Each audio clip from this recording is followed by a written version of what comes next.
kembali di kursi.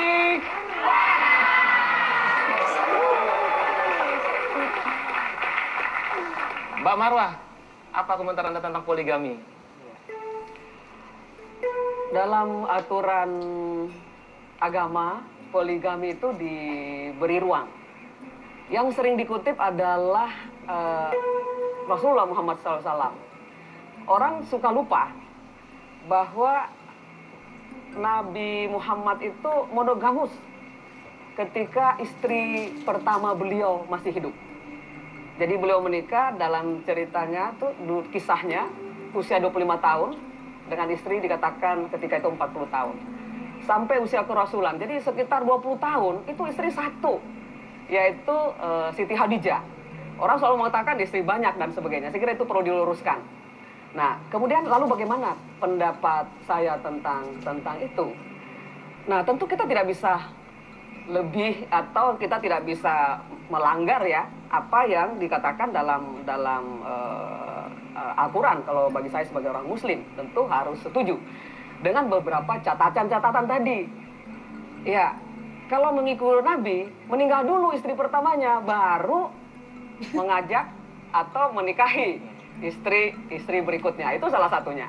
Jadi tunggu istri pertama meninggal dulu nih. Tapi itu bukan sederhananya, saya katakan begitu. Tapi yang lain adalah saya mengatakan di Indonesia itu pernikahan adalah sebuah peristiwa budaya, peristiwa keluarga.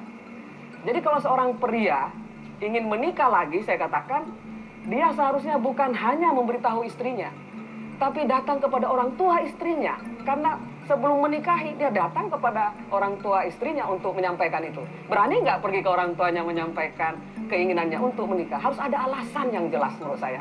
Dan kalau alasan itu ada, ya why not? Tapi kalau alasannya hanya sekedar karena mau lebih muda, mau lebih cantik, menurut saya tidak setuju. Baik, itu masalah poligami. Sekarang masalah pernikahan atau menikahi anak di bawah umur. Anda mendengar nggak atau mengikuti kasusnya Syed Puji? Iya, betul. Nah, bagaimana menurut Mbak Marwah itu? Ya, memang kalau karena Syed Puji juga menjadikan agama sebagai alasannya gitu.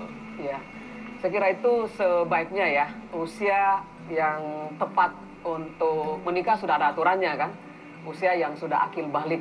Kalau di bawah itu menurut saya tidaklah pantas. Nah, ini bukan berdasarkan pengalaman pribadi Mbak Marwah sendiri, karena ibunya dulu juga menikah sangat muda sekali ya. Gitu. Ya, ibu saya menikah sangat muda sekali waktu itu. Tapi sudah balik, maksudnya setahun kemudian kan lahir kakak saya, berarti memang sudah usia bukan di bawah usia balik gitu ya. Jadi menurut saya itu sesuatu yang sebaik mungkin pada usia yang memang sudah cukup dewasa. Mbak Marwah, sekarang kita masuk ke pertanyaan yang paling panas. Coba sebutkan dengan 3 kata saja, apa alasan yang membuat Anda pantas untuk menjadi seorang presiden? Kalau saya ditanya, yang penting sebenarnya bukan pantas tidak pantasnya, tapi siap atau tidak siapnya. Nah, sekarang 3 kata. Iya. Apa yang membuat Anda merasa siap menjadi presiden? Siap menjadi pemimpin bangsa ya, bukan hanya presiden ya. Saya mencintai rakyat ibarat cinta ikan pada air. Saya merasa ada sesuatu yang kurang. Seperti kalau air tidak di tengah, ikan tidak di tengah air, itu nggak bisa nafas. Hidup saya betul-betul di tengah rakyat. Saya baru pulang dari Maluku Utara dan saya langsung ke studio hari ini. Saya hidup bersama rakyat, saya makan makanan rakyat, saya tidur di tempat tidurnya rakyat, tidak tidur di hotel. Kalau saya ke daerah, Marwah, saya tinggal dan homestay di rakyat. Saya masih penasaran, kalau tadi kan 3 paragraf, sekarang 3 kata. 3 kata. 3 kata yang buat Anda pantas.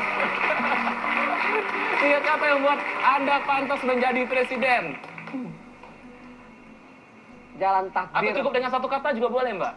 Iya, 1 kata saja. Apa itu?